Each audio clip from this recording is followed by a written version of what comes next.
예, 두 번째 시간 시작합니다. 자, 3절에 가면 이제 갈대상자까지 했죠. 갈대상자. 그 다음에 갈대상자를 역청과 나무진을 칠하고 아기를 거기에 담았다 그랬어요. 그냥 갈대만 하면은 물이 들어오는 건 당연하겠죠. 그러니까 거기에다가 바깥에는 역청을 칠하고 그 다음에 안에는 나무에 진을 칠했다 그랬어요.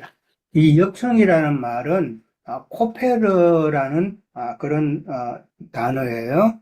코페르라고 그러는데 이 말은 카파르라는 그 어원, 그 단어하고 어원이 같다라는 건데, 이 카파르라는 말은 속죄한다, 대속한다라는 그런 의미를 가지고 있는 카파르와 어원이 동일하다라는 거예요. 그러니까 이 역청이라는 거, 코페르라는 말은, 그러니까 뭐예요? 속죄, 대속을 말하는 거니까 무엇을 상징한다고 볼 수 있을까요? 구속 보호하는 거 그렇죠. 예수님의 보혈로 인한 구속이다, 보혈이다라고 그렇게 역청을 이해할 수가 있겠죠. 그 다음에 이제 나무 진이 나왔어요. 나무 진이라는 건 뭘까요? 나무의 진, 송진 같은 뭐 그런 그 진이죠. 생명의 통로, 생명의 진액, 생명의 네, 통로. 그런 걸로 저는 자, 나무라는 게 있기 때문에 예수님께서 십자가에서 흘린 그 피와 물을 상징한다라고 생각해 볼 수가 있겠죠. 그게 생명의 진액이에요. 예수님의 그 흘리신 피와 물이 바로 나무의 진으로 생각한다면은, 그러니까 죽음으로 인해서 생겨난 그 피와 물이라는 것은 부활 후에 영의 생명이 되는 거죠. 그러니까 역청이라는 걸 이렇게 생각해 볼 수 있어요. 역청이라는 것은 아까 예수님의 보혈이라고 그랬어요. 대속이라는 그런 의미가 있기 때문에 바깥에는 예수님의 보혈로 이렇게 다 칠을 하고 그 다음에 인사이드에는 나무 진으로 바른다라는 것은 죽어서 부활하셔서 그 영의 생명으로 오신 그 예수님이죠. 그러니까 바깥에는 어떻게 보면 로고스의 근본적인 로고스의 말씀이라고 볼 수 있으면은 인사이드에는 그 영이 되셔서 우리에게 말씀하시는 생명이 되시는 레마의 말씀이다라고 그렇게 이해를 할 수가 있어요. 그러니까 예수님께서 이 땅에 계시는 동안에 유대인들에게 많은 고난을 당하고 많은 핍박을 당하고 그렇게 했지만은 공격을 하고 그랬지만은 그래도 예수님께서 아무런 해당함이 없었다라는 그 말은 예수님께서는 역청, 그 하나님의 말씀으로 예수님의 속에는 뭐가 있다고요? 아버지께서 내 안에 있다는 그 아버지는 결국 말씀이다 말이에요. 예수님께서 그 말씀으로 무장되었기 때문에 유대인들은 아무런 참 해를 끼칠 수 없었다라는 것을 우리가 생각해 볼 수가 있는 것이죠. 그러니까 역청은 좀 로고스의 근본적인 로고스 예수님의 피로 상징되는 로고스의 말씀이고 그 다음에 진은 영의 생명 예수님께서 부활하시고 나서 우리에게 주시는 그 영의 생명되는 레마의 말씀이다라고 그렇게 볼 수가 있죠. 자, 근데 창세기 6장에 보면은 또 역청을 사용한 적이 있죠? 노아 방주예요. 자, 근데 노아 방주는 나무 진을 발랐어요, 안 발랐어요? 안 발랐어요. 안 발랐죠. 그러면은 왜 노아의 방주는 안팎으로 역청만 바르고 그 다음에 이 모세의 갈대 상자는 역청과 그 안에는 나무 진을 발랐을까? 분명히 이유가 있겠죠. 뭐, 아직. 윤영재님, 여기에 대해서 혹시 하실 말씀 없어요? 제가 어제 이 정신이 없어가지고 준비를 안 했더니 깜빡 잊어버렸어요. 예. 노아, 자, 삼회자매님은 왜 노아의 방주는 역청만 칠하고 갈대상자는 역청과 또 진을 섞어서 이렇게 안팎으로 발랐을까? 글쎄요, 어려운 질문인데. 예, 그 노아의 때까지는 예창조로 예, 해서 예, 예. 예. 심판을 받았고, 음. 모세 그분에 대해서는 예수님을 대표로 하기 때문에 네. 안팎으로 안팎으로, 예. 기르게 돼 있나 그렇게 또 생각해 네. 봅니다. 예. 비슷하게, 예, 안팎으로 예. 이제 그 하나님의 네, 그 은혜와 뭐 성령이 함께하는 거는 어떤 완전한 것, 완전한 돌봄, 완전한 돌봄? 그러니까 바깥에만 하는 게 아니라 안에도 하는 그렇게밖에 뭐 표현할 수가 없겠네요, 야, 보니까. 노아의 방주는 이제 안팎으로 역청만 발랐다라는 거. 역청을 바르는 이유는 세상에 지금 그들이 들어오지 심판이죠. 못하게, 예. 노아의 방주는 지금 이게 심판의 물이단 말이에요. 그렇죠? 심판의 물이 들어오지 못한다라는 말은 세상 심판을 차단하는 그 되죠. 역할을 하죠. 역청은. 들어오지 못하게. 세상 심판을 당하지 않도록 역청으로 다룬다라는 것이죠. 그러니까 세상에 대한 심판이기 때문에 그것을 거기에서부터 보존하고 구원하는 그 노아의 방주 안에 있는 자들을 구원하는 것은 곧 뭐가 필요해요? 예수님의 피가 믿어져야 되는 것이죠. 역청이라는 게 예수님의 보혈이라 그랬잖아요. 그죠? 그러니까 예수님의 피를 믿음으로 인해서 세상 심판으로부터 우리는 보호받을 수 있죠. 영적인 구속이죠. 그죠? 예. 그것을 이제 믿으면 구원이라는 그런 의미로 생각해 보면은 그거는 세상 심판으로부터의 차단이다 말이에요. 그렇기 때문에 역청만 바른 거예요. 근데 갈대상자는 세상 심판이에요, 지금? 아니죠. 그 갈대상자에는 누가 있어요? 모세가 있단 말이에요. 하이데. 모세로 비유된 예수님이 있는 곳이단 말이에요. 그러니까, 네, 그러면은 지금 노아의 방주와 갈대상자는 이게 다르죠. 세상의 그 심판으로부터만 보호되는 것이 아니라 지금 그 갈대상자 안에 있다라는 말은 어떻게 보면 세상 가운데서 구별된 자다 말이에요. 예, 그렇잖아요? 예, 구원자이기 때문에 거룩한 구별의 의미가 있다고 보면은 그렇게 구별된 존재는 참 로고스의 말씀만 가지고는 안 되죠. 구별된 존재니까 거기에는 또 르헤마의 말씀이 필요하다. 지금 우리를 확장해서 생각해 보면은 세상 교계 가운데 있을 때는 로고스의 말씀만 가지고 역청만 바른 상태로 우리가 있었죠. 세상에서 그쵸? 나오고 빼내시면. 그렇지만은 이제는 우리가 거기서 빼내심을 받았으면은 우리 안에는 나무의 진도 칠해져야 된다라는 것이죠. 그 영의 생명인 레마의 말씀이 필요한 것이다라는 거예요. 예, 이해되셨어요? 예. 그러니까 역청만 바르는 것과 그 다음에 역청과 그 다음에 나무의 진이 필요하다라는 것은 그 의미가 그렇게 다른 거예요. 세상 심판으로부터 구원 심판을 차단하는 그런 의미라면은 예수님의 피 공로만 있으면은 영적인 구원을 받아서 영구속을 받아서 그렇게 심판을 받지 않겠지만은 그러나 이기는 자, 하나님께서 쓰시는 자, 분별된 자는 그것만 가지고는 안 된다. 레마의 말씀으로 양육받아야 된다라는 그런 의미가 되겠죠. 그것을 잘 이해하면은 하나님께서 왜 그렇게 참 또 다르게 표현을 하셨나라는 걸 이해가 할 수가 있죠. 계시록에, 네. 계시록 12장에 음, 뱀의 낯을 피하여, 그렇죠. 예, 자, 여기 좀 읽어볼게요. 예.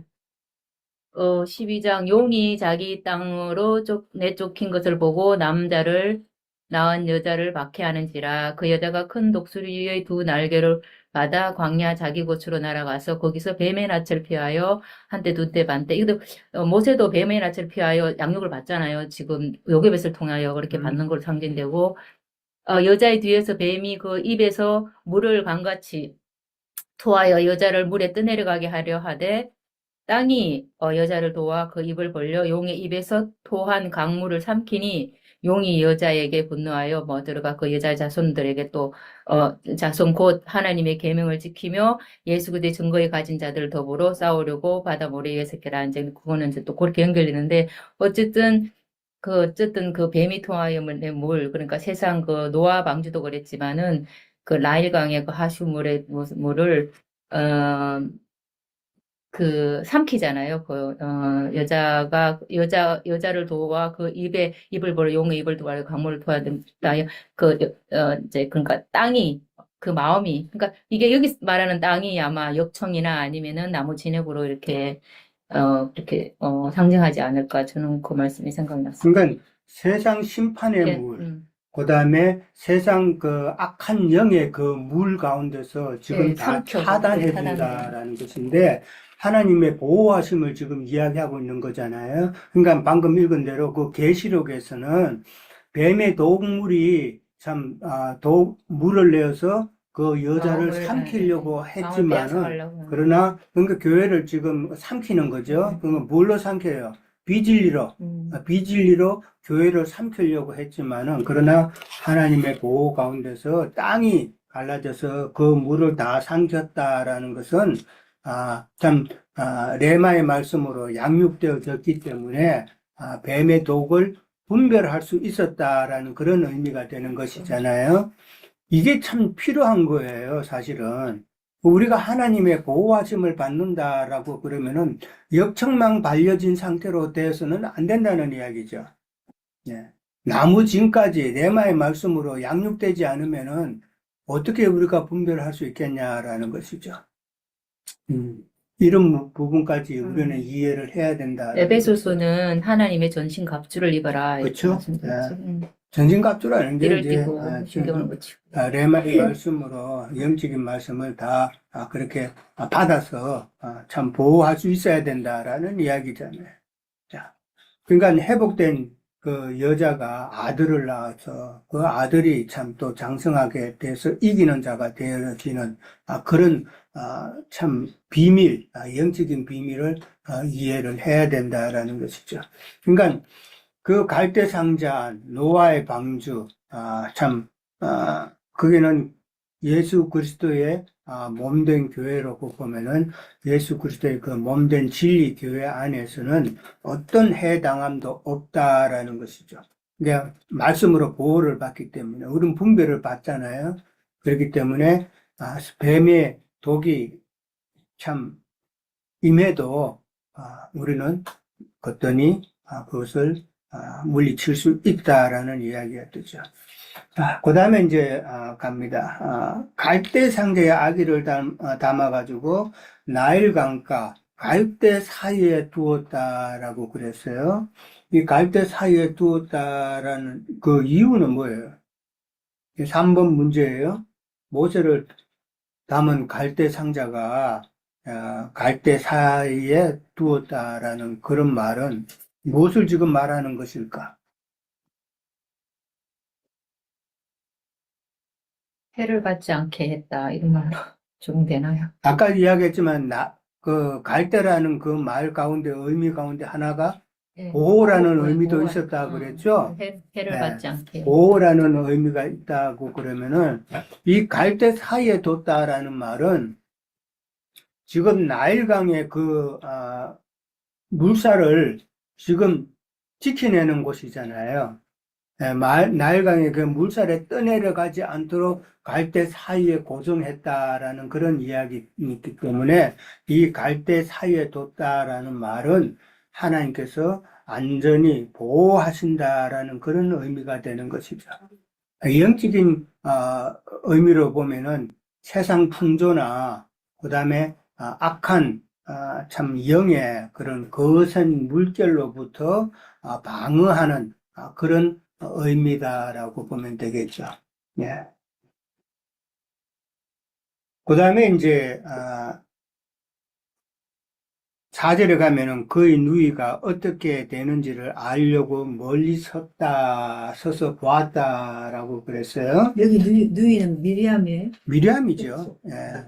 아까 그 요게벳이 이제 요게벳은 아론을 낳고, 그 다음에 미리암을 낳고, 그 다음에 모세를 낳았다. 예. 미리암이죠, 여기서. 그의 누이가 어떻게 되는지를 알려고 멀리 섰다라는 것이죠. 자, 근데 이 누이로서는 사실 아무것도 할 수 없는 상태죠. 예, 아무것도 할 수 없고, 단지 그 갈대 상자를 하나님의 보호하심을 참 의지하면서 갈대 사이에 두었다라는 거예요. 그렇게 두고는 멀리서 이제 보았다라는 이야기죠. 보았는데, 그것은 참, 미리암, 그, 누이는, 이때는 나이가 많이 돼봤자, 10살 전후 됐을까요? 그렇게 많이 안 됐겠죠?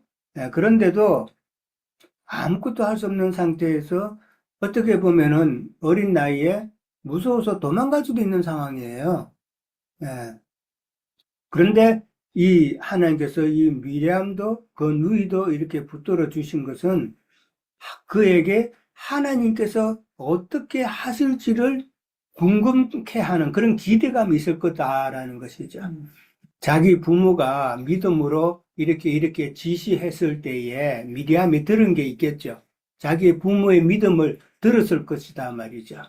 그랬을 때 미리암의 마음에는 하나님께서 과연 내 동생 모세를 하나님께서 어떻게 보호하실까 거기에 대한 궁금증을 기대감을 가지게 하셨지 않았을까 그렇게 생각해 볼 수 있죠. 그런 마음으로 참 멀리서 바라봤다라고 이제 생각할 수 있는데 미리암이 알력이 있는 여자죠.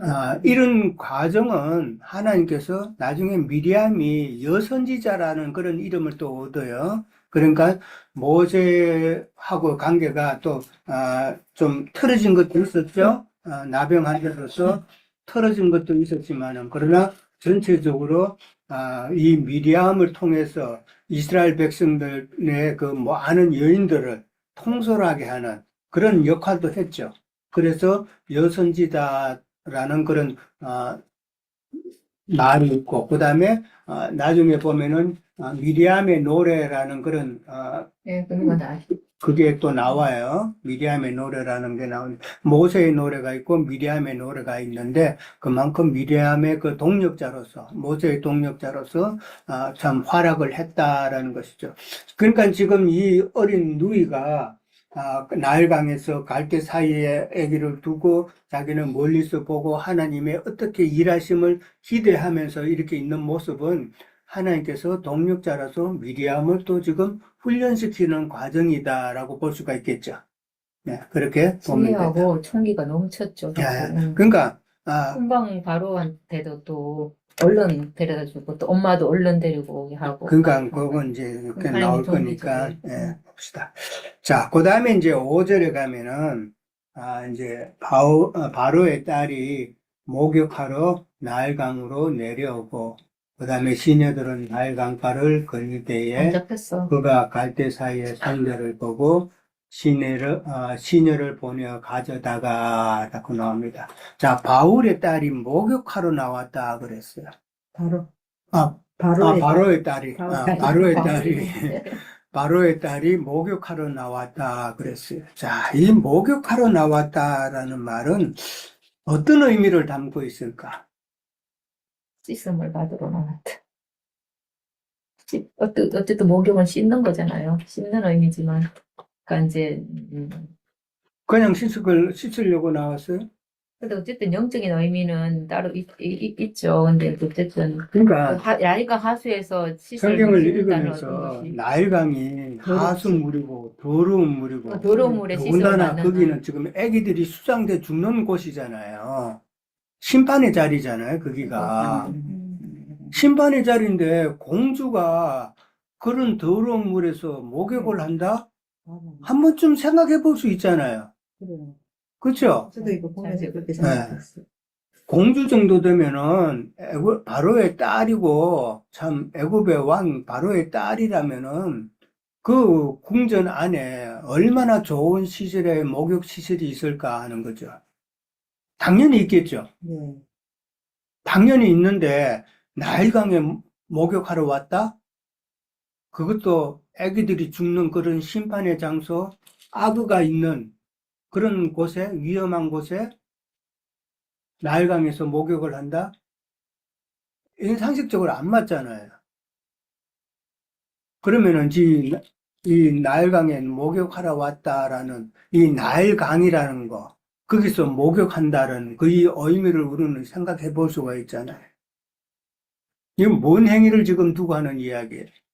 뭐 세상적으로. 창녀가 불교에서 창녀가 목욕한 곳? 어디 지난번에 나오는 우리가 나일강에 대해서 나누었죠. 거기는 어떤 곳이라고요? 더러운 곳이에요. 악한 영이 있는 네. 더러운 영. 악취가 나고. 뭐 까놓고 말해서 세상 종교 체제란 말이에요. 진리의 영이 없고 세상 종교 체제로 사람의 영으로 사랑의 가르침으로 마귀에게 쏙가서 마귀의 그 영인 그 신학과 교려 이런 걸로 잡동사니가 된 곳이 바로 애굽의 하수잖아요. 그런 신앙생활을 하는 여인을 거기서 목욕한다라는 것은 그러니까 종교 체제 안에서 지금 목욕하는 것이죠. 그 말은 뭐는 말이에요? 종교 체제 안에 가가지고 지금 그렇습니다. 자기가 외형적으로 정결하려고 하는 그런 노력들이다 말이에요.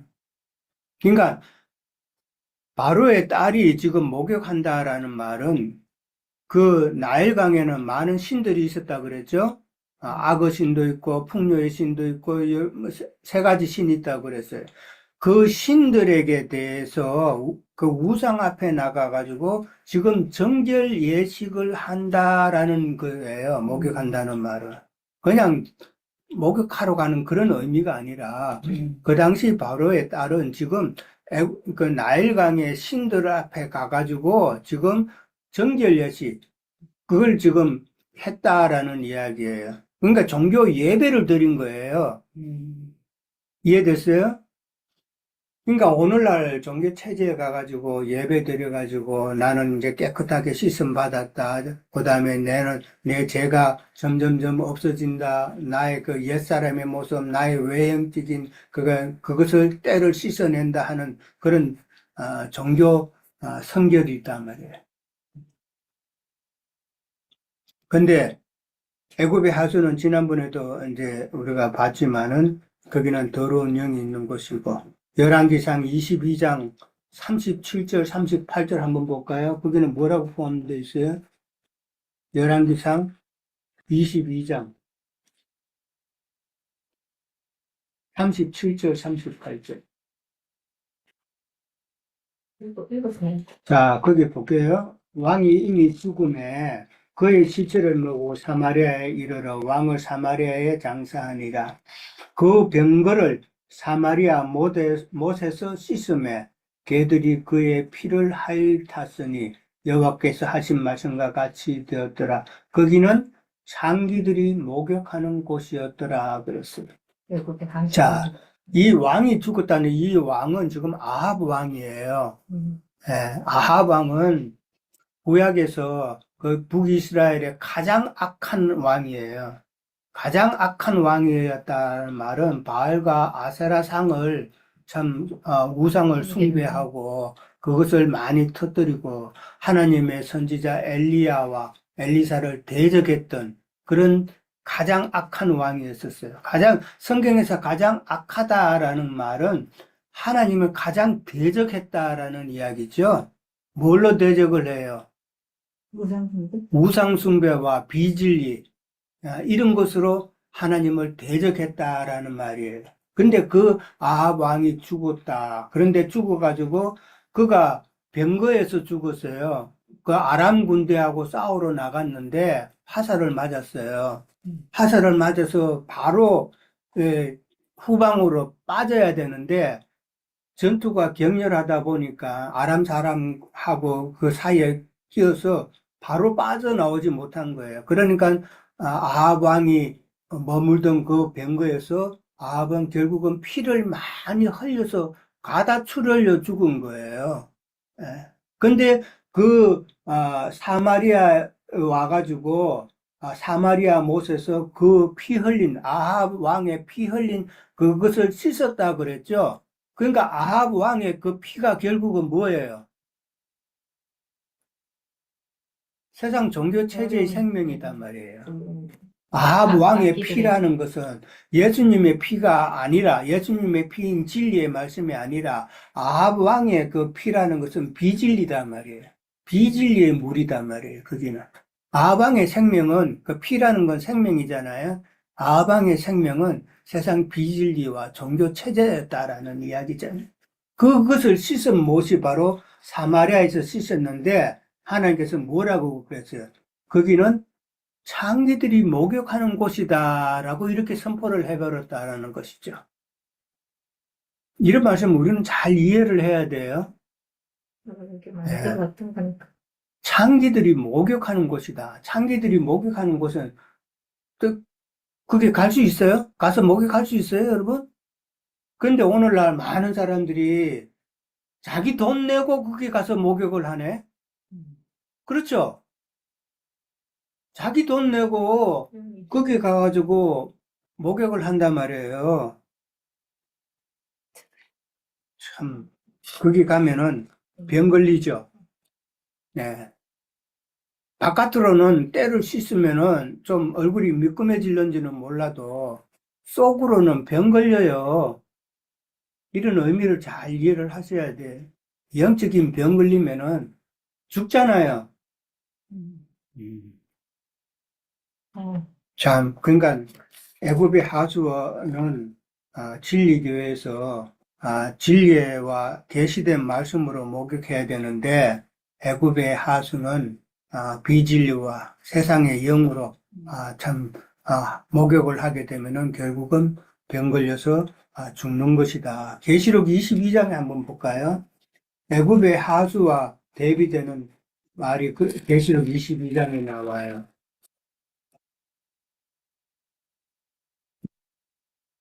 계시록 22장에 가면은 거기에는 22장 1절 또 그가 수정같이 맑은 생명수의 강을 내게 보이다 그랬어요. 생명수의 강은 거룩한 성 예루살렘에 있는 성이죠. 네. 그 좌우편에는 뭐가 있어요? 생명나무도 있고 12가지 열매를 맺고 그 다음에 그 나무 잎사귀도 있다 그랬어요. 그 나무 잎사귀는 무엇을 위한 거라고요? 만국을 치료하기 위해 있다 그랬어요. 하나님 나라에 들어갔다 할지라도 영만 겨우 구속받은 참 아직 치료해야 될 사람들이 많겠죠. 그런 자들을 치료하는 것이 바로 생명수 강가에서 치료한다라는 말이에요. 그 치료를 하는 자는 누구겠어요? 예수님과 함께 더불어서 이기는 자들이 된 자들이겠죠. 진리의 말씀을 이 땅에서 많이 배워서 생명으로 크게 거듭난 자, 생명으로 이기는 자가 된 자들이 선생이 되어서 거기서 이제는 치료할 수 있겠죠. 그래서 우리가 하나님의 말씀을 진리로 이렇게 많이 알아야 되는 이유가 되겠죠. 세상 사람들하고 믿는다고 하는 사람하고 간혹 이제 전도하다 보면 그런 말을 많이 하잖아요. 아는 게 뭐 지식적으로 아는 게 그게 그렇게 중요하냐, 내 마음이 중요하다는 말을 많이 들었잖아요. 그건 모르는 일이에요. 모르는 말이에요. 하나님의 말씀을 많이 알아야 되는 것이 왜 알아야 되냐면은 우리가 음식을 먹더라도 지난번에도 그런 말씀 드렸죠. 좋은 음식을 많이 먹는다고 하지만은 그것보다도 더 중요한 게 뭐라고 그랬어요? 나쁜 음식을 안 먹는 게 더 중요하다고 그랬죠. 그러면은 좋은 음식은 무엇이고 나쁜 음식은 무엇이라는 걸 우리가 알아야 되잖아요. 그거 알지 못하면은 요즘은 유튜브를 통해서 뭐가 좋은 음식이다. 지금 내가 무슨 병이 있는데 내 몸에 지금 뭐가 좋다는 거 다 알려주죠. 그것처럼 우리는 이 하나님의 뜻에 맞는 신앙생활이 어떤 양식을 먹어야 되고 어떤 신앙생활을 해야 된다는 것을 알아야 되잖아요. 그거 알려면 성경 모르고 어떻게 해요? 예. 성경을 알아야 되잖아요.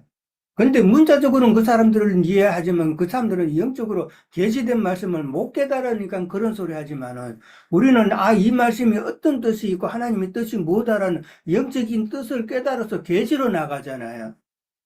그러니까 우리는 이해가 되고 얼마나 이게 참 복된 삶이에요. 그러니까 이런 것을 우리는 잘 이해를 하고 또 여기에 대해서 자부심을 가지고 늘 이런 말씀을 내 속에서 자꾸 되새김질을 하면서 참 승리의 삶을 살아가야 된다라는 이야기죠. 자, 시간 없으니까 또 넘어갑니다. 그러니까 이 나일강 애굽의 하수와 생명 강가에서 목욕하는 거, 이 비교가 대비를 시켰어요.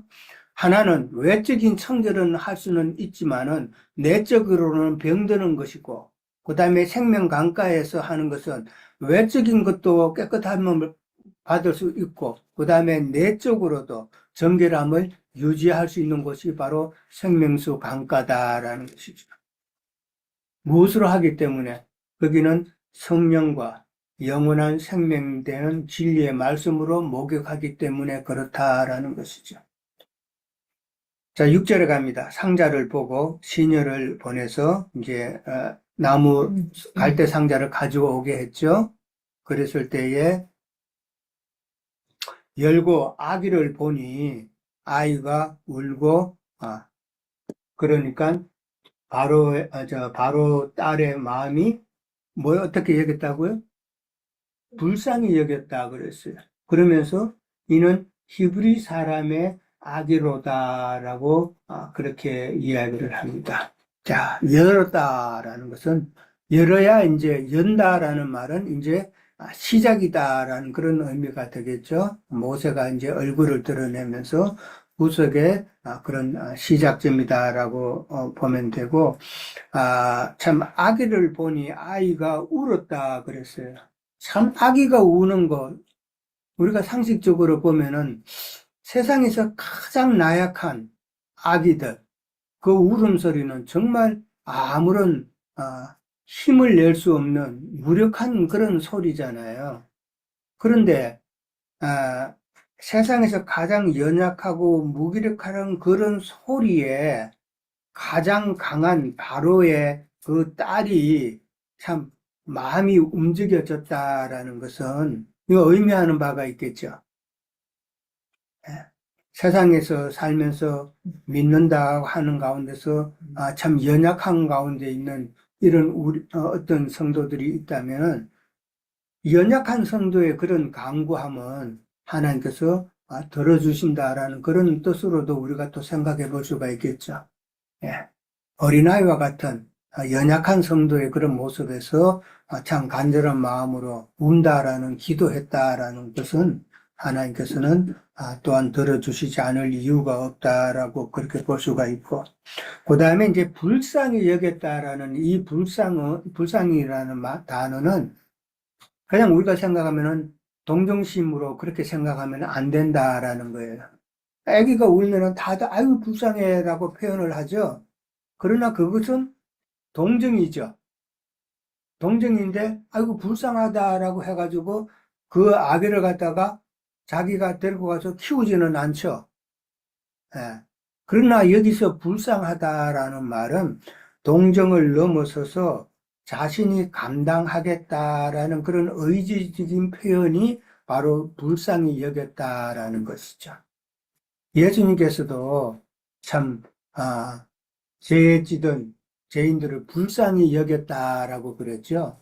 그건 그냥 동정이 아니라 예수님께서 자기 피를 흘려서 책임지셨잖아요. 그렇죠? 그런 불쌍함을 알아야 된다. 그러니까 그 단어가 하말이라는 단어예요. 하말이라는 히브리 단어의 뜻은 그런 단순한 동정이 아니라 의지적으로 내가 맡겠다, 감당하겠다라는 그런 표현이다라는 것이죠. 자, 7절에 가면 이제, 그 누이가 참 아주 발빠른 행동을 하죠. 이는 히브리 사람의 아기로다라는 말을 이제 공주가 딱 하니까 그 말은 사실은 공주 입장에서는 그 다음 순서가 딱 정해져 있죠. 만약에 불쌍히 여기지 않았다면은, 히브리 아이구나라는 것을 알았다면 어떻게 해야 돼요? 그렇겠지. 거부하는 정도가 당장 시녀들한테 부탁해가지고 옆에 명령해서 당장 죽이라고 했겠죠. 히브리 아이라는 것을 알았으면은. 근데 그 사실을 표현하기 전에 벌써 하나님께서는 보호하심 가운데서 동정심, 불쌍히 여기는 마음, 하말이라는 마음을 심어줘서 책임지게 하셨다라는 것이죠. 긍휼하다는 것 같아요. 긍휼이 여기는 표현하고는 뭐 비슷한데 조금은 다르지 않을까요?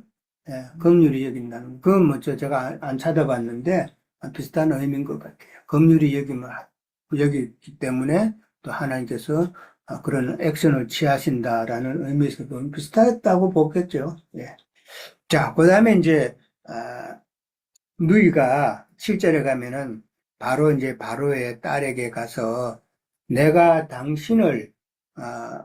가서 당신을 위하여 히브리 여인 중에서 유모를 불러다가 아이에게 젖을 먹이게 하리까라고 이렇게 대답을 합니다.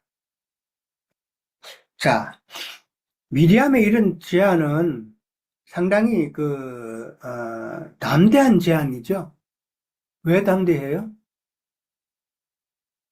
당장 죽을 수도 있죠. 그렇죠. 한편에. 죽죠. 그러니까 어디 감히 히브리 그죠. 그때는 노예나 다름없는 히브리 사람들인데 그것도 어린 애가 왕족은 옛날부터 함부로 접근을 못해요. 그렇죠? 지금도 대통령 주변에 함부로 접근 못하듯이 옛날은 더 심했단 말이에요. 왜? 뭐 죽일 수도 있으니까. 그 악한 감정 가질 수가 있으니까. 그러니까 왕족에게 접근하는 그 자체가 어려운 것인데, 이 누이는 바로 공주 앞에 가가지고 이런 담대함을 가지고 제안을 했다라는 것이죠. 만약에 내가 지금 미디암이라면은 그 상황을 보았을 때 공주에게 이런 제안을 할 수가 있었을까? 여러분 같으면은 나는 무슨 말을 했을 것 같아요? 도망가기 바빴겠죠. 일단은. 도망가기 바빴을 것이고. 그 다음에 또 도망 안 간다면은 공주에게 무슨 말을 했을 것 같아요? 몰라요.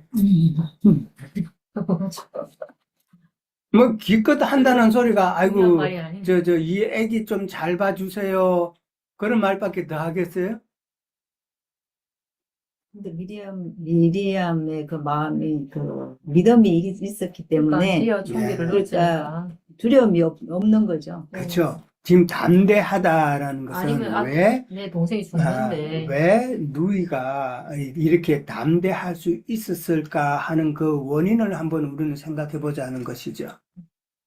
어떤 원인이 없으면은 미리암에게 이런 원인이 어떤 원인이 없으면은 이렇게 담대할 수 있는 건 불가능한 것이죠. 근데 미리암은 이렇게 담대했다라는 것은 공주가 아기를 불쌍하게 여김을 봤다라는 그 장면에서 이거는 하나님께서 일하심이구나 하는 것을 느꼈다라는 것이죠.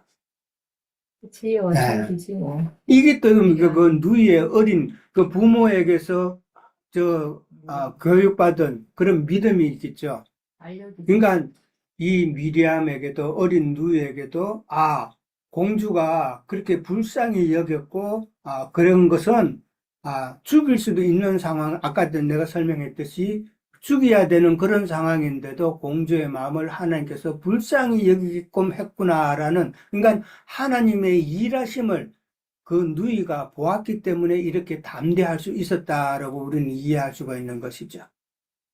마찬가지죠? 예.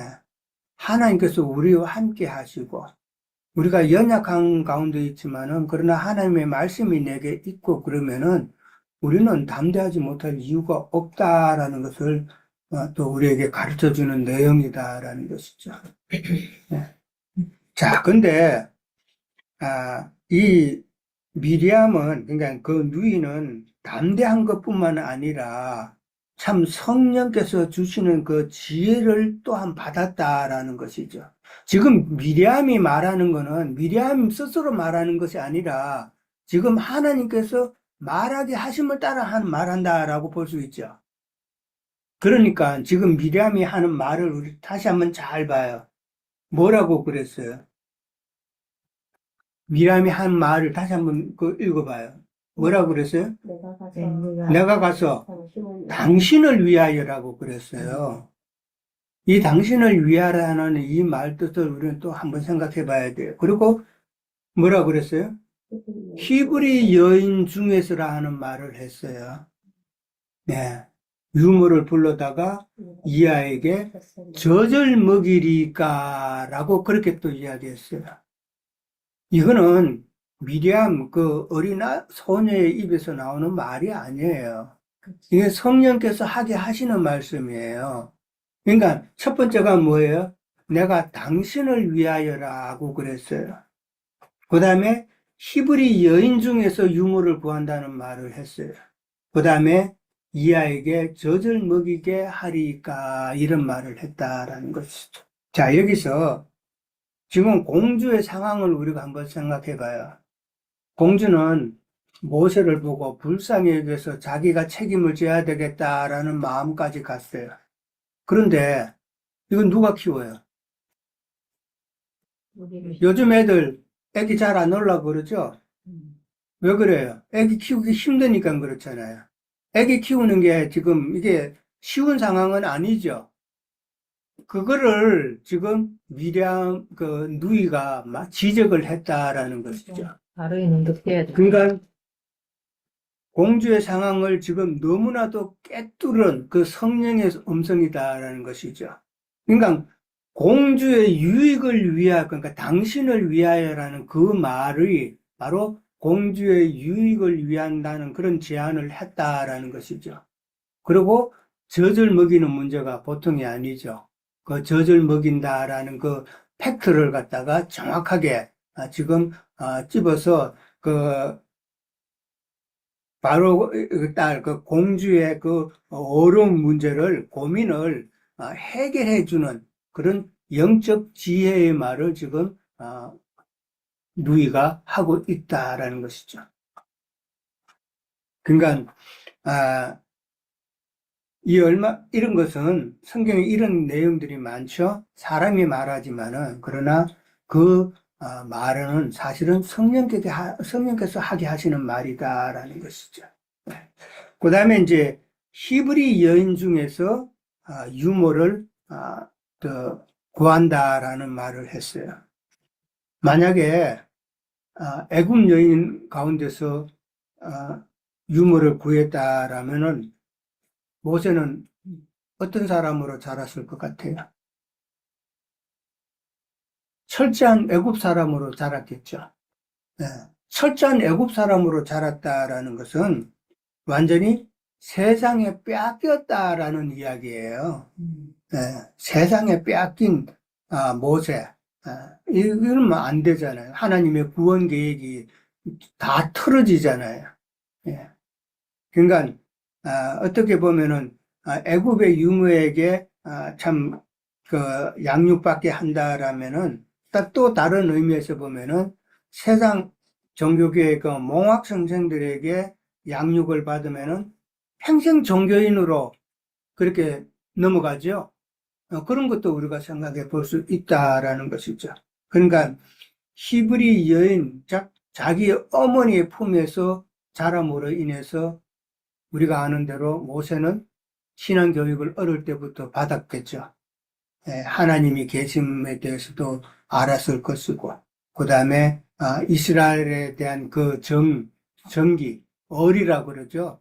한국의 얼처럼 그 얼이 자기 어머니를 통해서 모세에게 전달이 되었다라는 것이죠. 그러니까 어릴 때부터 우리가 잘 알잖아요.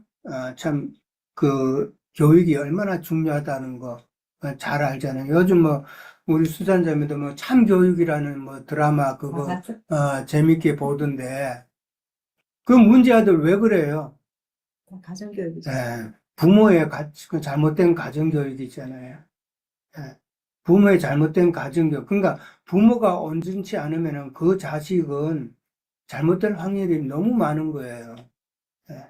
지금 뭐 미국의 흑인 사회나 이 히스패닉 그 사회에 보면은 잘못된 애들이 많죠. 물론 뭐 아시안들도 보면 잘못된 애들이 많은데 그 잘못된 애들 다 그 조사해 보면은 그 부모가 다 대개는 문제였다라는 것이죠.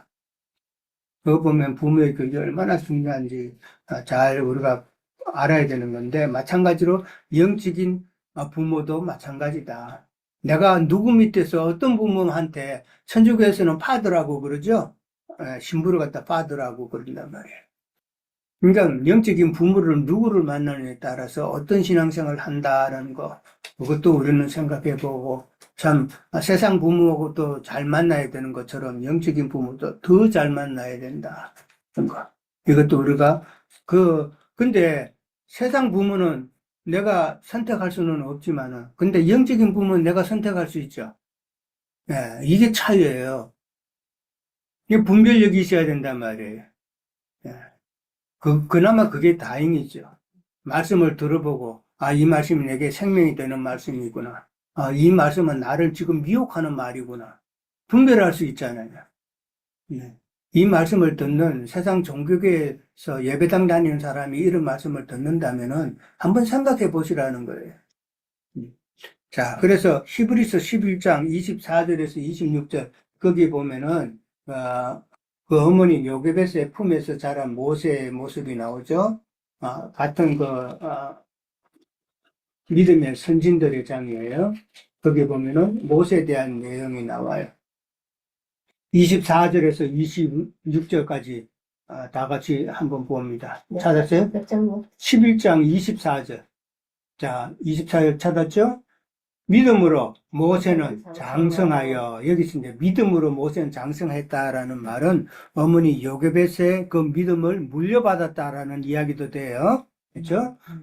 장성하여 바로의 공주의 아들이라 칭함받기를 거절하고 도리어 하나님의 백성과 함께 고난받기를 잠시 제약의 낙을 누리는 것보다 더 좋아하고 그리스도를 위하여 받는 수모를 애굽의 모든 모아보다 더 큰 재물로 여겼으니 이는 상 주심을 바라봅니다. 그랬어요. 참 모세의 그 멋있는 인생을 갖다가 바울은 이렇게 참 짤막한 문장으로 기록을 했어요. 얼마나 참 복된 삶을 살았냐 하는 것이죠. 세상 많은 사람들은 세상 물질적으로 풍요하고 명예를 가지고 높은 위치에 있고 그러면은 참 그 부모 보고 참 당신은 참 행복하다, 원이 없겠네, 부럽습니다 이런 말들을 하죠. 그러나 영적으로는 부러워할 거 하나도 없죠. 정말 영적으로 부른 그런 모습을 가진 자가 이 모세와 같은 이런 모습을 가진 자가 정말 참 하나님이 원하는 그런 삶이지 않을까 그렇게 생각하는 거죠. 자, 오늘 저는 여기까지 하고 우리 삼회자매님 오늘 이제 말씀을 많이 못하셨는데 제가 오늘은 시간도 짧게 줄였는데도 나눌 게 많아서 그냥 쭉 했어요. 삼회자매님 또 뭐 하고 싶은 필요한 네, 말씀 형제님 말씀을 듣고 여기서 모세는 바로 왕의 딸에게 40년간 세상 학문을 배웠잖아요. 그렇죠? 근데 이제 어머니 요게벳이 젖을 먹여 기른다는 거는 제가 생각할 때는 레위인들은 율법의 제사장들이잖아요. 여기서는 율법을 말씀하시니까 그래서 요괴배색에 양육받은 젖먹이는 말씀은 유명한 율법을 그렇죠. 말씀을 받았다. 네. 그리고 바로 딸이 불쌍하게 여겼다는 거는 이제 왜 종교인들이 세상 사람을 불쌍하게 여겨서 전도하는 것처럼 근데 음. 긍휼히 여겼다는 건 우리가 죄를 지어서 이 죄를 벗어날 길이 없기 때문에 주님께서 우리를 더 불쌍하게 여기신 것이 아닌가 또 그렇게 그렇죠. 적용. 그러니까 네. 예수님께서 참 죄된 인생을 보고 눈물을 흘리셨다라고 그랬는 네. 것이 참 인간이 지고 가는 그 죄의 짐을 참 예수님은 아시고 긍휼히 여기셨다. 이제 그런 의미로 또 생각해 볼 수가 있죠. 예. 예. 또 우리 지체들 다른 질문이나 뭐 글쎄, 나눌 말. 모세의 누이 미리암과 어머니 요게벳의 행동을 무엇으로 알 수 야, 있을까? 그거는 이제 다음번에 하려고 아, 그랬는데. 그래요? 지금 그렇게 나왔으니까, 뭐. 어쨌든, 뭐, 이렇게 뱀의 낯을 피하여 양육받는 그런 모습도 생각이 됐고, 남자를 낳는 여자의 교회에 그런 의미도 좀 포함됐지 않았을까 하는 그렇게. 그렇죠. 요괴벳은 지금 남자를 낳은 그 네. 교회로 그리고 그렇게 지킴을 볼 수가 받잖아요. 있죠. 이렇게 네. 죽을 수도 있었는데 바로의 눈을 피해서 아마 양육을 그러니까 요게벳을 통해 그 신령한 젖을 요괴벳의 먹으면서. 그 믿음은 결국은 참 진리를 공급받음으로써 깨달은 오늘날 참 교회의 믿음이다라고 그렇게 볼 수가 있죠. 네. 자, 그러면은